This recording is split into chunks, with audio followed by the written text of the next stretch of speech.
hermanos, damos gracias a Dios una vez más por la oportunidad que nos brinda para estar reunidos en este lugar con el fin de alabar y glorificar el nombre de Dios. Hoy he preparado un tema que lleva por título "No es fácil ser cristiano". Quizás alguna vez compartí este tema, no recuerdo, pero lleva por título "No es fácil ser cristiano". Nuestro tema tiene que ver precisamente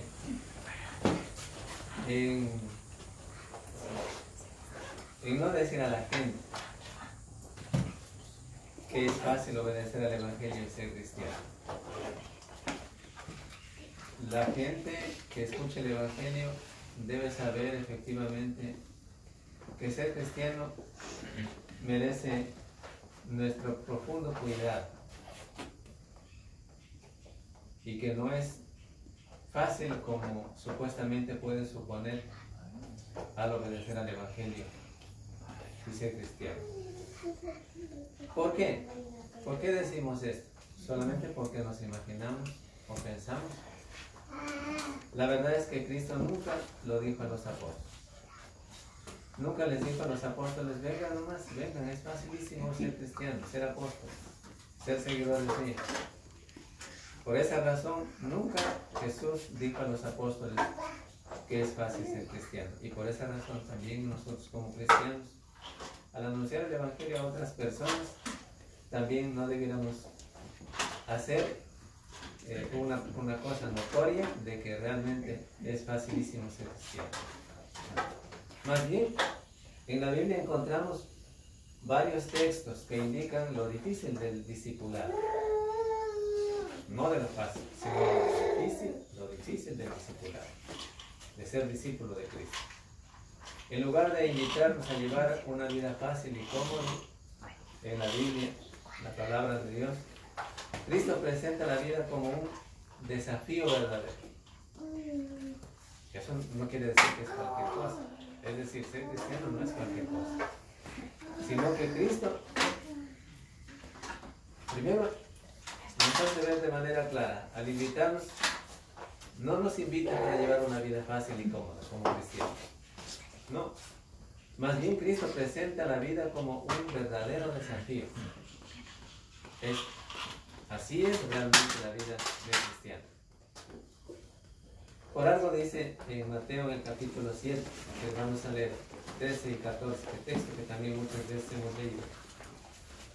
Y ahí dice lo siguiente, 7, 13 al 14. Entrad por la puerta estrecha, porque ancha es la puerta y espacioso el camino que lleva a la perdición, y muchos son los que entran por ella, porque estrecha es la puerta y angosto el camino que lleva a la vida, y pocos son los que la hallan. Ahora bien, en el texto que leímos en nuestro libro de Mateo, encontramos las frases del Señor. Hace una invitación. Claro que sí. Es una invitación a entrar por la puerta estrecha. Pero lo hace notorio de manera clara también. Cuidado, no entrar por la puerta espaciosa. ¿Ya? La verdad es que el Señor nos presenta aquí la entrada por la puerta estrecha, el camino al cielo o el Evangelio. También se llama, o podríamos conjeturarle como una vida de restricciones. De restricciones en el sentido de que de obedecer solamente al Evangelio de Cristo, dejando la vida mundana a un lado. Pero la puerta estrecha es la puerta que conduce al cielo. Es la puerta de entrada al cielo, que es por medio del Evangelio de Cristo. Ya, eso lo dice claro. Por medio de la obediencia al Evangelio, que lo hemos hecho todos los cristianos. Y de igual manera, quiere que todos los que no conocen el Evangelio, al participarles de este Evangelio, a esta gente, ellos también puedan reconocer esta puerta estrecha y entren en el reino de Cristo para obedecer al Evangelio de Cristo. Efesios 4:4 también nos dice con estas palabras.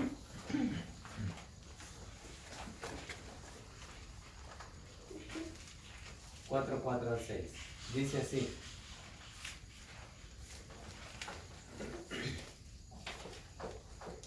en un cuerpo, es decir, un cuerpo y un espíritu, como fuisteis también llamados en una misma esperanza de vuestra vocación. Un Señor, una fe, un bautismo, un Dios y Padre de todos, el cual es sobre todos y por todos y en todos. Ahora bien, entonces, ¿de qué se trata esto? Las características importantes que se presentan aquí en este texto, de esforzarnos por perseverar en la unidad de Cristo, en la unidad del Espíritu Santo. Porque todos debemos reconocer, como cristianos especialmente, que hay un solo Dios. Y aquellos que se les anuncia el Evangelio igual reconozcan que hay un solo Dios. Hay una sola doctrina. Que todos los cristianos reconocemos eso, ¿cierto? Ya. Y que hay una sola iglesia. Ya. Desde ese punto de vista nos damos cuenta que no es fácil ser cristiano. ¿Por qué? Porque muchos están pensando en el mundo actual y en el mundo religioso. Es que cualquier iglesia que encuentren puede reunirse y en cualquier iglesia pueden encontrar la salvación. Y eso no es así. Así piensa mucha gente. Miremos también en Efesios 1, 22 y 23. Un poquito antes. Dice ahí, y sometió todas las cosas bajo sus pies, y la dio por cabeza sobre todas las cosas a la iglesia, la cual es su cuerpo, la plenitud de aquel que todo lo llena en todo. Porque Él tiene una sola iglesia, un solo cuerpo, Cristo, un solo cuerpo, un solo espíritu, como también fuiste llamados en una misma esperanza de vuestra vocación, dice el Señor.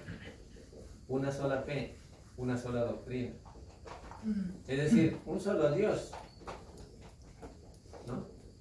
Y especialmente una sola doctrina. ¿Hay un evangelio? Claro que sí. ¿Un solo plan de salvación? Claro que sí. ¿Ya? Y todo el mundo debe reconocer realmente que hay un solo plan de salvación. No hay tantos. No es un plan para cada iglesia. Es un solo plan de salvación para la iglesia. Aunque haya muchas iglesias que se consideren iglesias de Cristo, no son las iglesias de Cristo, si no llevan el verdadero evangelio de Cristo o la verdadera doctrina de Cristo. Todos sabemos como cristianos que cuando hablamos del plan de salvación, oír, creer, arrepentirse, confesar y bautizarse, son mandamientos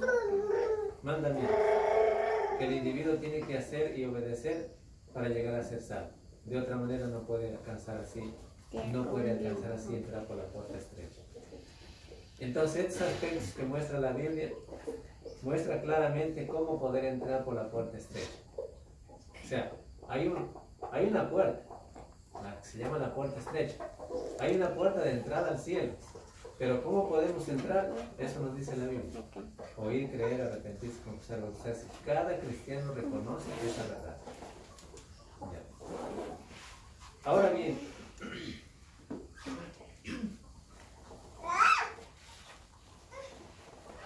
hay algunos aspectos importantes que el individuo puede reconocer, y el cristiano especialmente puede reconocer cuando hablamos que no es fácil ser cristiano. Es negarse a sí mismo y a tomar su cruz y seguirle a Cristo. Nótese claramente en el libro de Mateo, en el capítulo 16, 24 y 25.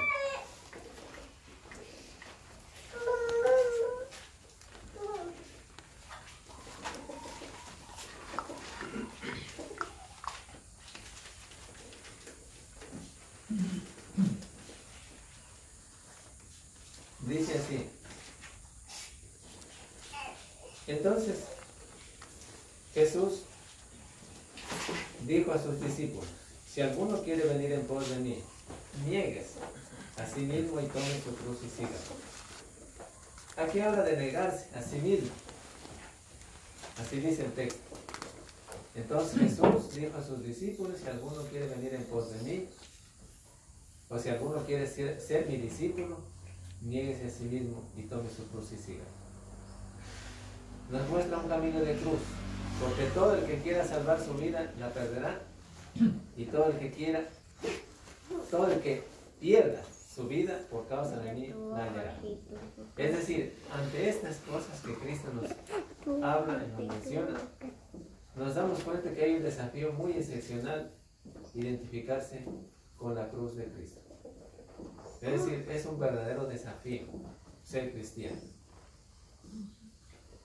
No simplemente dejar ciertas cosas, ¿ya? Porque también los incrédulos han dejado algunas cosas. Por ejemplo, ya en algunas veces he conversado con algunos, me dice: yo ya dejé de fumar, yo ahora ya no tomo.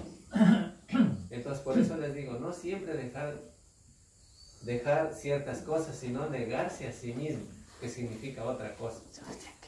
Es decir, negarse a sí mismo siempre diciendo: hágase la voluntad del Señor, ¿sí? Y no la mía. Cristo lo dijo también estando en la cruz. ¿Cuál será la cruz, mía o la suya? ¿Se ha preguntado alguna vez? Pablo le explica en Gálatas 2:20. Miremos en eso.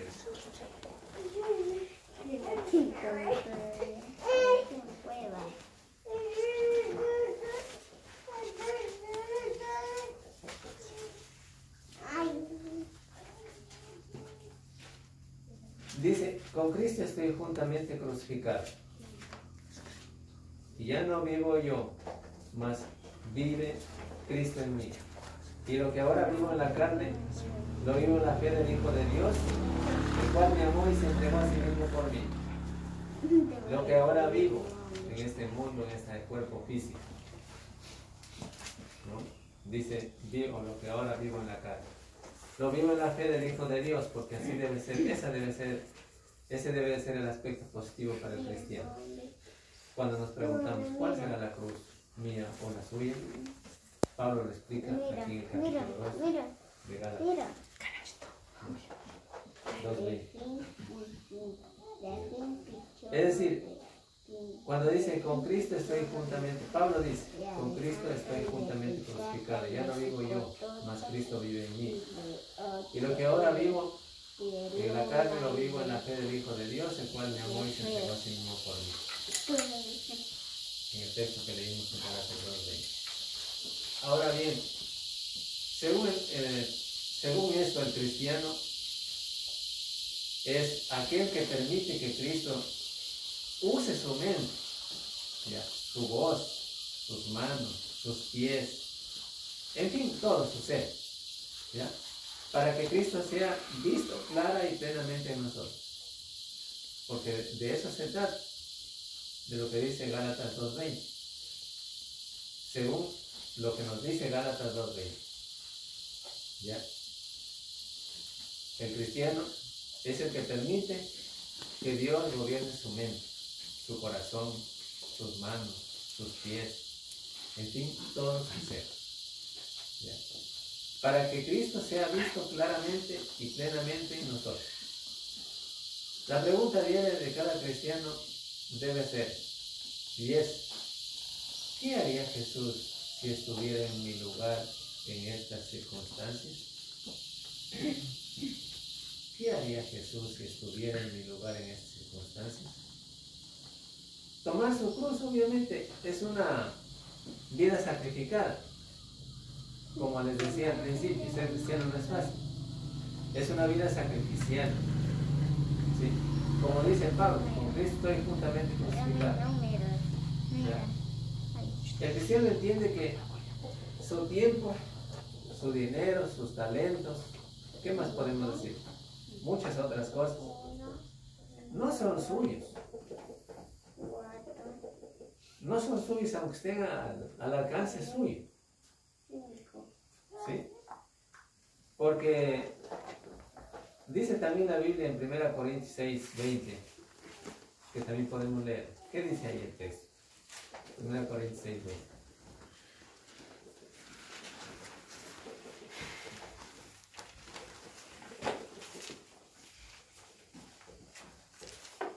Dice: porque habéis sido comprados por precio, glorificad pues a Dios en vuestro cuerpo y en vuestro espíritu, los cuales son de Dios. Entonces pertenecemos a Dios. Y todo lo que podemos aprovecharnos en esta vida presente de lo bueno que nos podemos aprovechar, Dios nos la dio. Con el fin de que a través de estas cosas podamos también glorificar a Dios. ¿Ya? El seguir a Cristo significa que Él sea nuestro guía en todos los aspectos de nuestra vida. Permitir que Él sea nuestro guía, nuestro supremo Rey, nuestro supremo Dios. Debemos seguirle en hechos, en palabras y aún en pensamientos. Porque ustedes saben, el pensamiento del individuo es gobernado por la palabra, pero si se somete a la palabra. Dice ahí en Lucas, en el libro de Lucas 14:33, que podemos leer también el texto.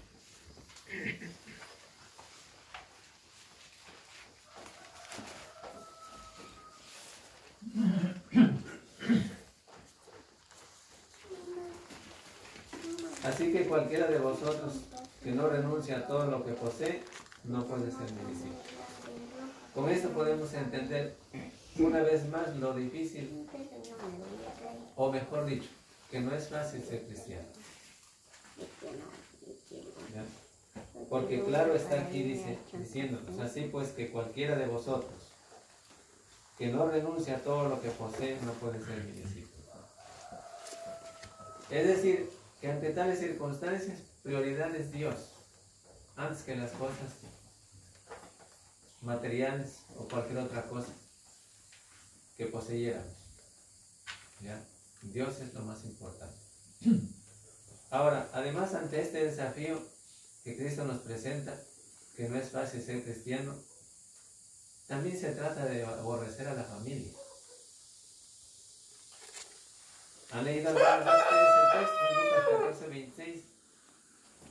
Dice ahí en el libro de Lucas 14:26. Si alguno viene a mí y no aborrece a su padre o a su madre y mujer e hijos, hermanos y hermanas, y aún también su propia vida, no puede ser mi discípulo. Entonces, Cristo presenta a cada individuo, a los apóstoles, a nosotros también el día de hoy, a todo cristiano, a todas las personas que pueden leer la Biblia, ¿ya? Que ser cristiano es un verdadero desafío. ¿Sí? Aquí se nos dice de aborrecer a la familia. La verdad, al investigar las frases en la Biblia, ¿ya? Y comparar en un diccionario, la palabra aborrecer significa amar menos. Es decir, se trata de amar menos. Pero aquí quiere decir que hay alguien quien tiene prioridad de amarse, de ser amado más. Y ese es Dios. Por eso, Él está por encima de todas las demás cosas. La prioridad de cada uno de los cristianos debe ser Dios, antes que el padre o la madre, en ese caso, sí, ¿no? En este caso. Ahora bien,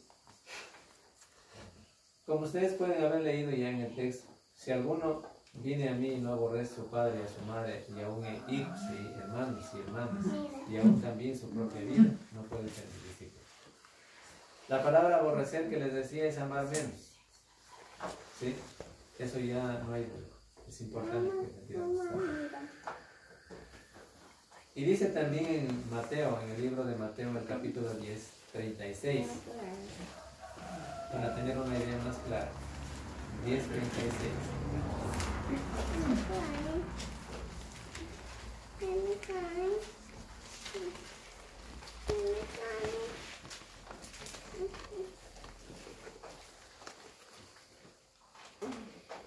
Y los enemigos del hombre serán los de su casa.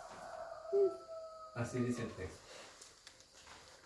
Para referirse a lo que decíamos, aborrecer la familia, o sea, amar menos.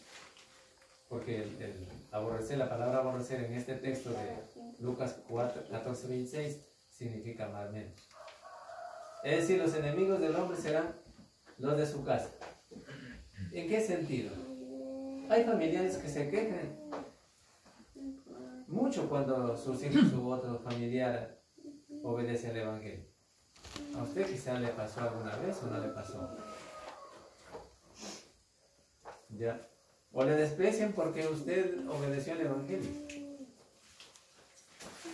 Y si este caso fuera considerado como hecho definitivamente contrario a la voluntad de Dios, es decir, por el cual usted debe hacer caso omiso y dejar de obedecer a Dios, no obedece a Cristo.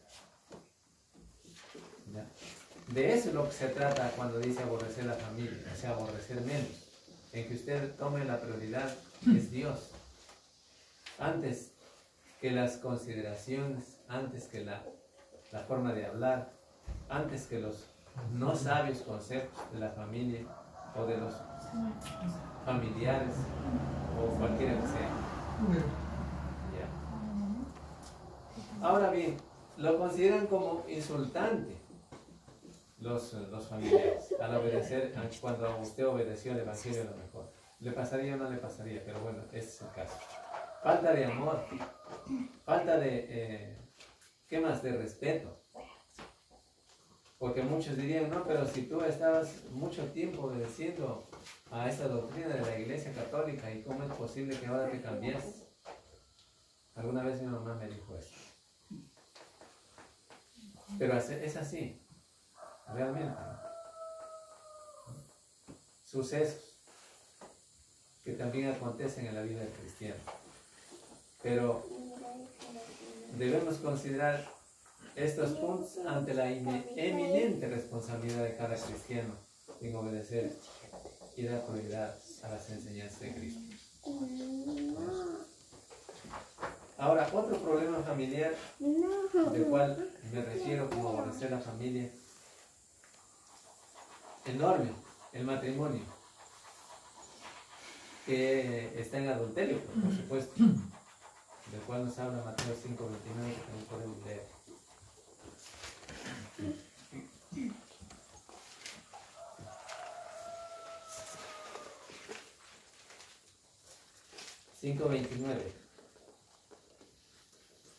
Dice así: por tanto, si tu ojo derecho te es ocasión de caer, sácalo y échalo de ti, pues mejor te es que se pierda uno de tus miembros y no que todo tu cuerpo sea echado al infierno. O sea, Jesús está hablando aquí sobre el adulterio. ¿Ya? Sobre el adulterio.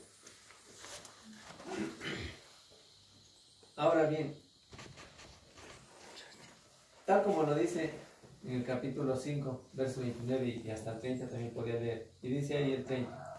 Y si tu mano derecha te es ocasión de caer, córtate o córtala y échala de ti. Pues mejor te es que se pierda uno de tus miembros y no que todo tu cuerpo sea echado al infierno. ¿Por qué hace o da esta enseñanza el Señor? Porque tanto lo uno o lo otro se opone. ¿Ya? Porque lo que mejor es para los individuos, para los cristianos, para todavía los que no han oído el Evangelio, definitivamente para todos, es dar prioridad a las enseñanzas del Señor. ¿Ya? Eso dice, dar la prioridad a las enseñanzas del Señor. ¿Ya? Hay otros textos como Mateo 5:32, cuando decía el ejemplo claro de lo que decían los versos anteriores que ya leímos, que es ocasión de caer, que debe ser sacado o debe ser cortado el brazo, lo que sea, o la mano. Pero es importante que todo esto pudiéramos entender, ¿ya? Tratando definitivamente del adulterio, como en Mateo 19, en Mateo 5:32 y 19:9. Esto no es difícil realmente entender. No es difícil entender esta enseñanza. Pero muchos líderes religiosos, cuando se habla precisamente de estos textos de los cuales estoy refiriendo, el cual Cristo manda a todos los individuos que nos apartemos y se aparten los que están en adulterio, y que los ojos sean también considerados cuando hablamos de que no es fácil ser cristiano. Deben tener una educación por medio de la palabra de Dios, ser conducidos conforme al plan de salvación. Todo eso, ¿no?, nos manda el Señor a que aprendamos a dominar o a tener dominio propio. Pero no olvidemos que las frases aborrecer en la Biblia es amar menos. Es decir, si nosotros, en consideración a la situación del caso, en obedecer a Cristo o en obedecer a la familia, se da prioridad a obedecer a la familia antes que a Dios, ahí entonces se ama menos a Dios y se ama más la familia. Porque esto es lo que indica lo difícil del discipulado de Cristo, ¿no? Por consiguiente, no le manda a odiar a la familia, ¿no?, sino que debe dar prioridad a las cosas, debe dar prioridad a Dios. ¿Ya? ¿Qué más podemos hablar sobre este asunto? ¿Por qué? ¿Por qué dar prioridad a Dios? Porque dice, no, que sea tu cuerpo echado todo, tu cuerpo al infierno. Porque depende de vida o muerte. De vida o muerte espiritual. Por eso el Señor nos enseña esto. Ya. Ahora bien, el empleo o el negocio. Mateo 6:33 también igualmente un texto bastante leído y que lo podemos leer también. Dice, mas buscar primeramente el reino de Dios, su justicia, y todas las cosas serán añadidas. Termina ahí. ¿Qué diríamos ante esta situación? Cuando dijimos que no es fácil ser cristiano y lo difícil del discipulado de Cristo. Hay hermanos que por el trabajo, o habría hermanos que por el trabajo, por el negocio, no adorarían a Dios. ¿Sí? El primer día de la semana, o el día en que la iglesia ha puesto como un día de reunión para estudiar la palabra de Dios. ¿Y qué diría? Tengo que trabajar. Como si eso se solucionara el problema. Como el decir, yo tengo que trabajar, vean hermanos, ¿sabe qué? Yo no voy a reunirme porque tengo que trabajar. Yo no voy a reunirme porque tengo que hacer tal cosa. Ya, muy bien. Como que si eso bien soluciona el problema. Pero sí nos enseña Cristo, sí nos enseñó en los textos anteriores que leímos, lo difícil de ser discípulo de Cristo. ¿Sí? Porque estas cosas se contraponen a las cosas de Cristo. Sea el empleo, sea el trabajo, el negocio, cualquier cosa que sea. Definitivamente. ¿Quién tiene que solucionarlas? Yo como individuo, como cristiano, especialmente si pensamos así como cristianos. ¿Ya?